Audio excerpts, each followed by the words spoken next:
Bill, it's great to have you back, and so we've got so much more to speak about because since we last had you on the show, you had Monster Palooza, and Yeah. tell us exactly what you were showing over there, what was going on. Well, for those who don't know, Monsterpalooza obviously it's a big horror convention here in Los Angeles, and um, it started years ago and it's really taken off. It's really quite big now. Hmm. And actually, normally what I would do is I would go there, and I'd usually only just go on Friday night just to like see what I wanted to buy or something like that. But Hmm. the last one they had, I sort of made a commitment to be there for all 3 days and have a table and sell stuff. And also, I had a display in the museum, which actually I have pictures here. Uh, see if we can be able to see this on the monitor here. Oh wow, yeah, very nice. So that was the display, Hmm. and so I displayed a bunch of stuff from my films, and then I had like uh, stuff to sell, T-shirts and all of that sort of thing, Yeah. pictures and DVDs and so forth. Uh, but it was really uh, interesting for me because, you know, uh, a, a lot of what I got asked about was Fear.com, my film Fear.com, Hmm. which was a huge surprise to me because, when the film was released, people hated it. Really? I mean, it was actively hated, you know, and and it's so weird because like now it's like the number one thing that people ask me about. And I was at all 3 days, I was like just deluged with people, coming up and talking. I didn't have 2 seconds to even have a sandwich, Yeah, wow. And, and what was more interesting was that I'd say 70, 80% of the people who came up were women who loved the film, which I would never have guessed in a million years. Mm. And, so yeah, that was a big surprise. And yeah, and I've been sort of trying to figure out why it changed. And I think a couple of things. I think one of the things was when the film was first released. First of all, I was the director of House on Haunted Hill, Hmm. which was sort of very lightweight comedy horror, you know. Mm. Um, but that was what people didn't realize, that was very atypical of the kind of films that I actually make and wanted to make. Mm.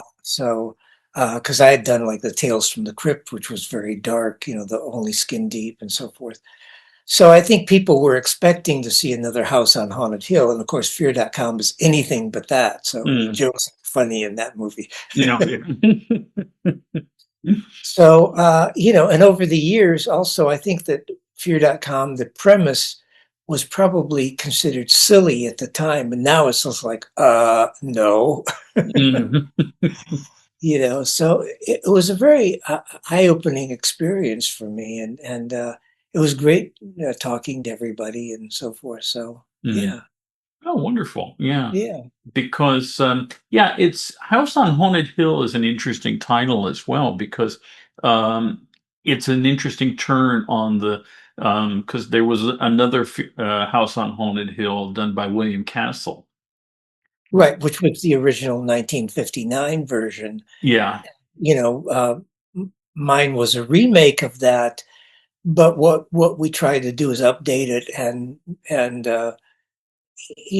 when I saw it, I loved the original and I wanted to pay homage to it. In Mhm. fact, the first script that we got from Dick Beebe was just nothing like it, and I said, no, no, we've got to go back Mhm. and watch the original and basically put all the stuff that we liked in the original, put it in this film, and then just add some stuff to it, Yeah, which is what we exactly. did. Yeah. Yeah, So because it was interesting that they used the Ennis house in the original as sort of right. the outside, but of course the insides they just did it all on I think on a soundstage or something like Well, that. yeah, that's one of the things that bothered me about the original is that the inside looked nothing like the outside, you know. And we actually scouted the Innes house for the remake, but once we went inside, we realized it just wasn't practical to shoot in there. It's not very big inside. It's all the hallways and the rooms are very small, actually, Mm. which is weird because it's a giant building. But you'd think they would have more space. But that was, what's his name, the architect, Frank Lloyd Wright. Yeah. Frank Lloyd Wright. Yeah, and he, for some reason, liked small spaces. Well, yeah, and it was interesting because they used it for another film called Rocketeer, the interiors, and they made use of the fact because there's supposed to be Timothy Dalton is in these sort of like he's supposed to be like a Nazi spy and he's got his secret code room and these things. So they made use of those little cubicles all over the place. Yeah, yeah, yeah, Yeah. Yeah. yeah. Because the So, film that I just finished working on, was filmed at the other Frank Lloyd Wright house, which was the Hollyhock House. Yeah, mhm. and that's a bit larger, so they it was easier for them to actually, shoot the things with people getting together and stuff like that. Yeah. Yeah. Hmm. Well, I know when we were prepping House on Haunted Hill, Joel Silver was living in one of the uh, Frank Lloyd Wright houses in Hollywood, and I went over there, and all the rooms were small. It was interesting looking, but yeah, it wasn't a very practical house. I always think that Frank Lloyd Wright was a genius and an idiot all at once, because he did a lot of stuff. You went, no, that's really not a good idea, and Hmm. like he wanted to build all of his buildings out of the materials at the site, Yeah. and of course, a lot of those are not appropriate for building buildings out of.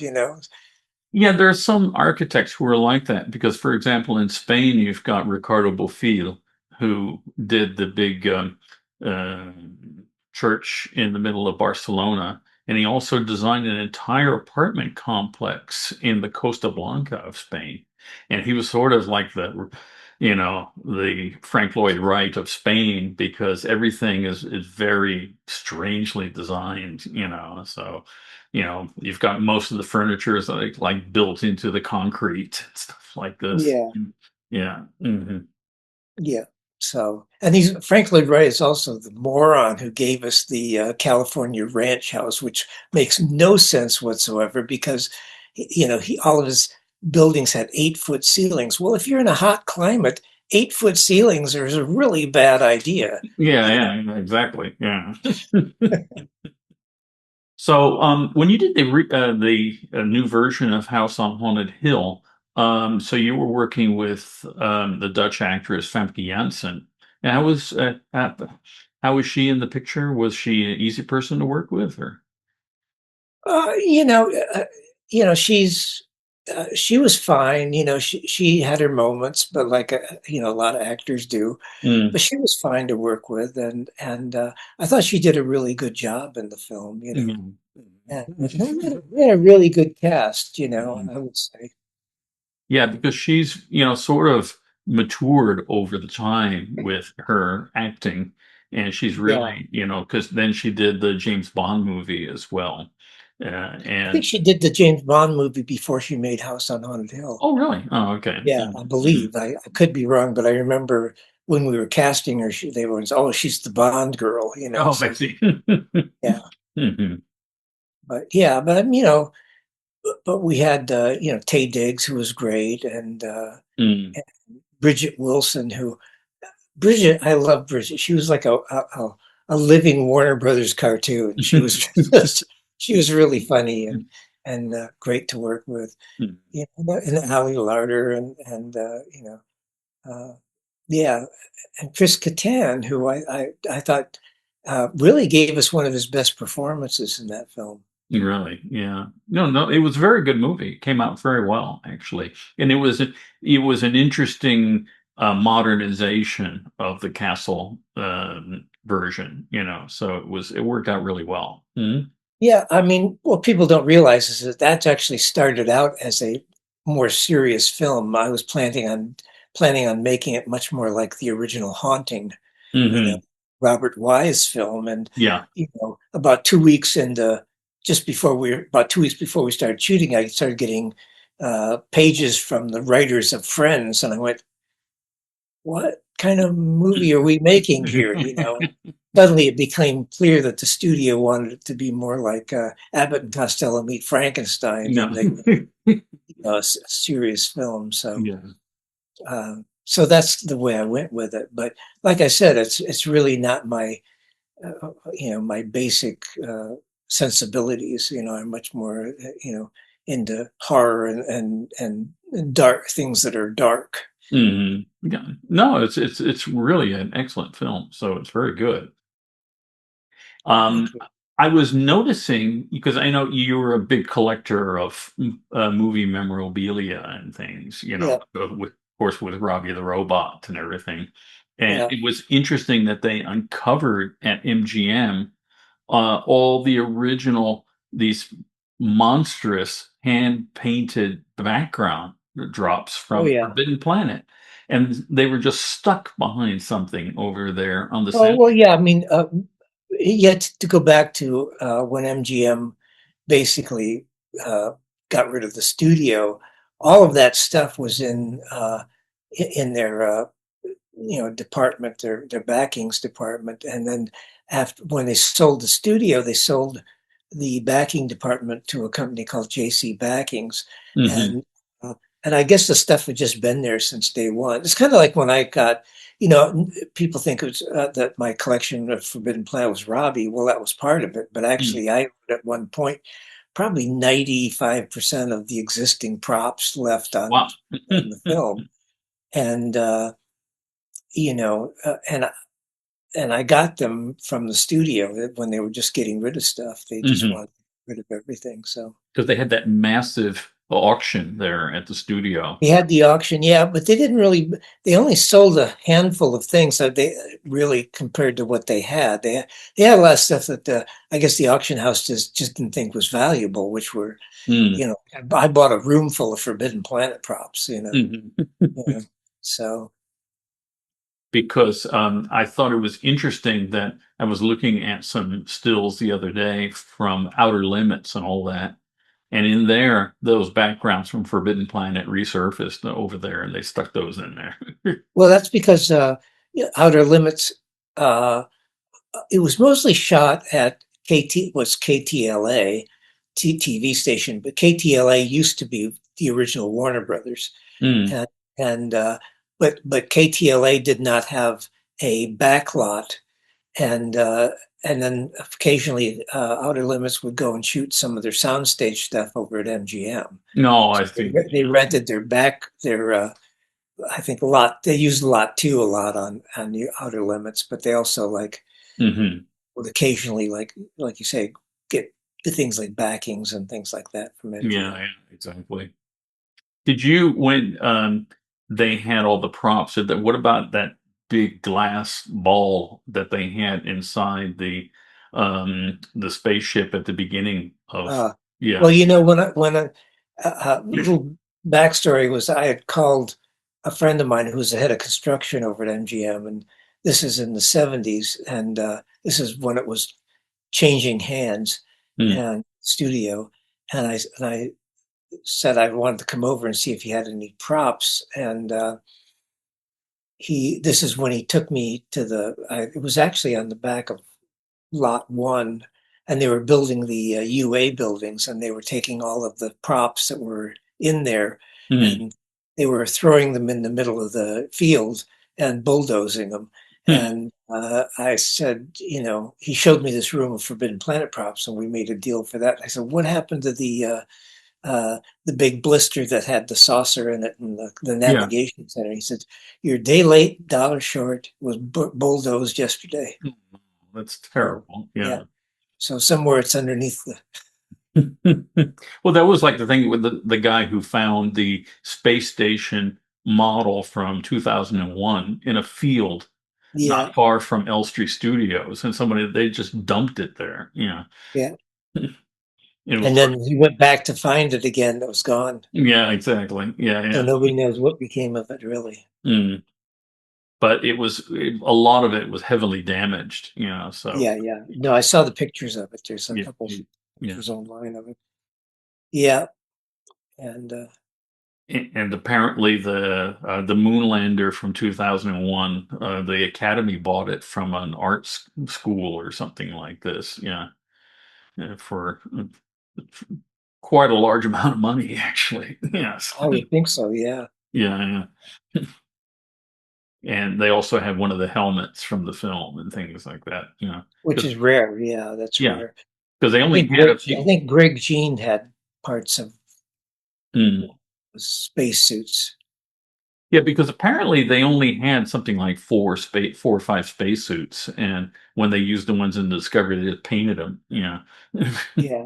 yeah, Well, it's like Alien, the white suit that Sigourney Weaver wears at the end of the film is actually just one of the other spacesuits painted white. yeah. Oh, really? They didn't make a separate one. Mm. But what was interesting, I don't know if you heard about what happened to the those sarcophaguses that they had the men in hibernation in the Discovery in 2001. Stanley Kubrick did keep those, and Did he? he put them in his house. He used them for keeping frozen food in. Yeah, Oh, there you go. yeah. But it was interesting because I remember one time you had the jacket that Tom Skerritt wore in Alien at one Yeah, time. I did. And then I sold that recently, mainly because it'd been in my closet for years and years. And I think I'd only seen it maybe half a dozen times. I said, look, if I'd rather sell it and have somebody put it on display someplace. So I Yeah. recently sold that. I still have some stuff, though. I still have Veronica Cartwright's spacesuit. And I've got a section of the wall from the derelict spaceship. Oh, really? Wow. Yeah, full size. It's huge. It's in my backyard because it's too big to store anywhere else. Because I saw a film recently, the making of Alien, and they were talking a lot with Geiger, and I know that you met Geiger a couple times, I think. Well, I worked with Giger actually. Yeah, Yeah. yeah, Mhm. Giger. I went to Zurich and worked with him for about 10 days on a film project. Oh, And really? Hmm. yeah, no, he was great. And Hmm. yes, interesting character. I knew he wasn't going to live a long time though, because his lifestyle was not good. Mm. He would go while I was there. He'd go in these little dark room and with his airbrush with no mask and stuff like spraying paints and then the only thing he ate that I remember was you'll play vanilla you'll play or yogurt. It was Oh, really? Yeah, because apparently the castle that he bought has been turned into his museum now. Yeah. yeah, I never saw that, but Mm. I was at his apartment there in Zurich, and he had two apartments that he joined together in the middle, and Hmm. yeah. Interesting. Yeah. But it's an interesting because I remember at one time you were working on a project. You had some slides of Giger's drawings that we worked together on. We did a color grading on it. Yeah, Hmm. it's when I was over at Starfax. Yeah, in Hollywood. Yeah, Oh yeah. yeah, and So so where are you located now? You're in Europe, right? yeah, I'm in France. Yeah, Oh, okay. yeah, and so it was. But yeah, I was in a lot of companies in LA, so I was If you're in Starfax. France, Yeah. there's something that somebody in France needs to do, Hmm. and that is go to Contemporaire, however you say it, and go and find the locations for Vampire. Oh, really? Yeah, because it's still there. I looked it up on Google Maps, Hmm. and nobody's gone there and done a location scout. Oh, really? Yeah, I'll have to check it out. Mm. yeah. I don't know how far that is from where you are, but Yeah, no, I have to check it out and see where. I don't know how you spell it, or I mean, say it Cortempriere or something, or But I was interesting. I was at a place. I had to go to install some equipment at a studio in near Krakow, Poland, and the um, owner was a big fan of Alien, and he did the entire complex just like with all the Giger sculptures Wow. and everything. And I thought to myself, boy, this is a place you don't want to be working at late at night because it was creepy. It was the whole place was constructed by a whole series of geocentric domes. And they had these plastic domes with these plastic sort of tubes where the hallways where you go from one complex to the other. And they were So was this massive like structures. was this like the interior of the derelict ship? Was that? Exactly. It was just like that. Yeah. Yeah. Yeah. Like I say, I've got a section of that wall, so I'm Really. yeah. Yeah, I think it's called Alverna Studios there. And so I was there and I was like, woof. And it was what was even crazier was they put me into a hotel nearby that was creepy, but in the totally opposite way. It was sort of like something out of The Shining Ah, because I go into the restaurant for dinner and I see this sort of ghostly guy standing over the table saying, "What will you be having for breakfast tomorrow?" And yeah. I looked up at him and I said, and it was dinner, and I said, "Why do you want to know?" He says, "You're the only guest in this hotel." Yeah. I go, "Uh-oh." Okay. Yeah. And so, yeah, so the other thing which we wanted to talk about is the rest. You there? Okay. Sorry. Yeah, okay, no problem. Is your restoration of your film titles? Do you have any new restored films coming up?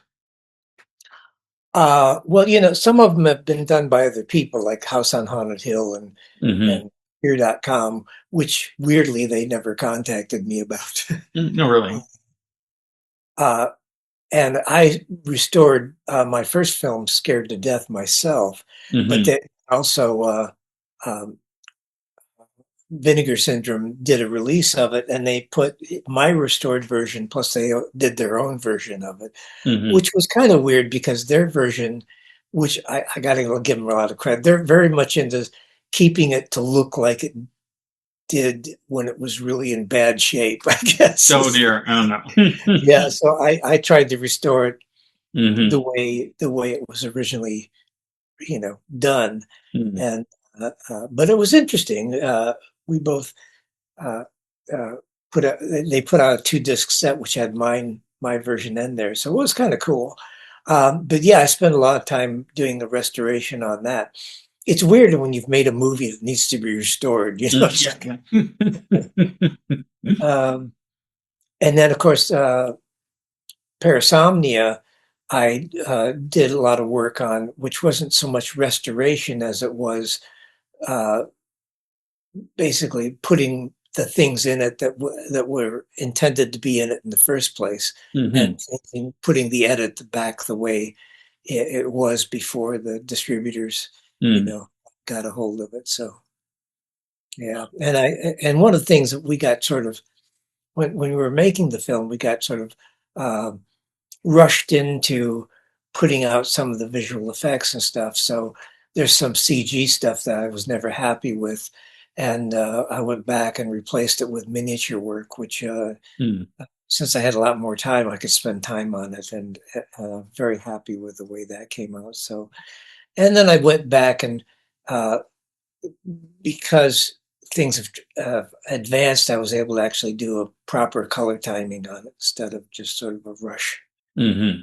time. So it was good, yeah. Oh, excellent. Well, that's very good. And so that's the director's cut, and it's uh, you can see it, I think, on um, Netflix or is it? No, it's Prime, Amazon Prime, and it's on Tubi. So Oh, okay. Hmm. Yeah. yeah, and it's not. The problem is they don't mention that it's a director's cut, but that's the cut they have. So. Oh, okay. Excellent. Oh, very good. And so, do you have any plans for other titles to work on? Not at this moment, it would be nice to redo things like Fear.com and so forth, the way I see it. Yeah. It's really not, it wouldn't be vastly different. It's just, I think I would bump up the dark scenes, maybe just a point or so, Yeah. Yeah. Exactly. but other than that, no, I'm just currently just working on raising money for another film project, and Mm. that's that's always challenging. When you did these films like Fear.com and things like that, were they shot in 35 or 16? Oh yeah, that was shot in 35. House on 35. Haunted Hill, Fear.com was 35. Mm, The only films that were not were when I did Scared to Death, my first film, which was shot on regular standard 16, mm, and Parasomnia I shot on Super 16. And hmm. I love Super 16. It's a very, Yeah. 'cause it looks great, and Well, it's and a you very can blow up to 35 easily from it. easy, no problem. Yeah, Yeah. and I mean, the Black Swan was shot in Super 16. Mm, yeah. But I mean, So for example, like Michael Moore did Roger and Me, and he shot that standard 16 and blew it oh up to yeah, 35. And yeah. it's easy. I was shocked when we did the restoration on Scared to Death, how even standard 16 blows up quite nicely, Yeah. and that was framed for 185. Which you take 16, and which is already only so big, and then you make it 185, and it makes it even smaller. But Mm, yeah, it looked much better than I expected it to.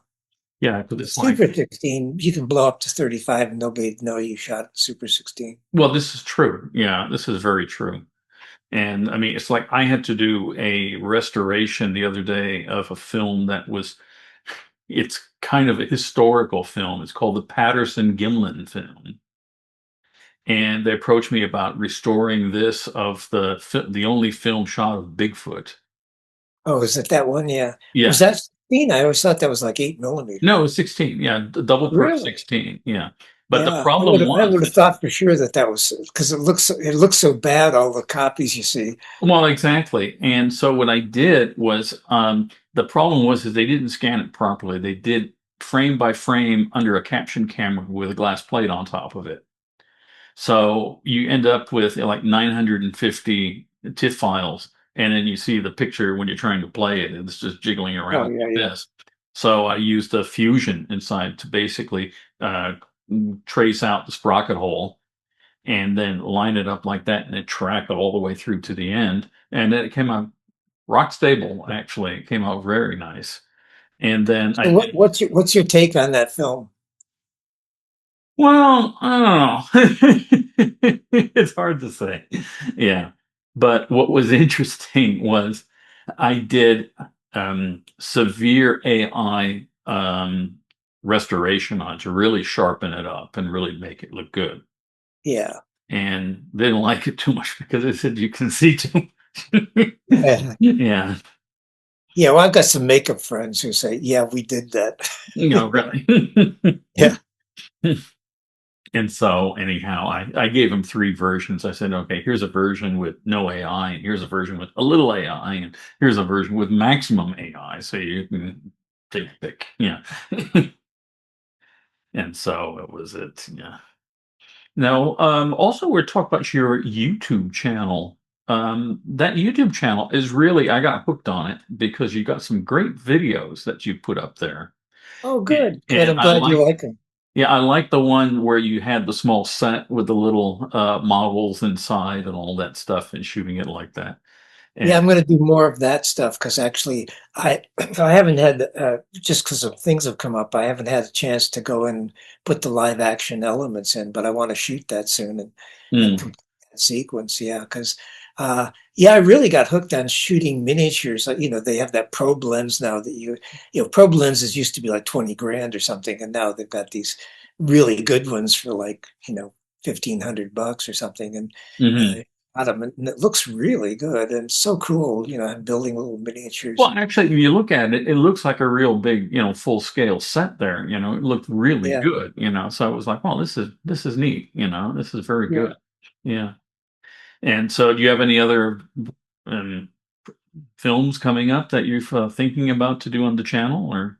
Well, yeah, actually, there's a couple things that I'm doing. One is I did a long interview with Christian Sabalt, who's the DP who shot Fear.com, and he actually worked on Second Unit and House on Haunted Hill.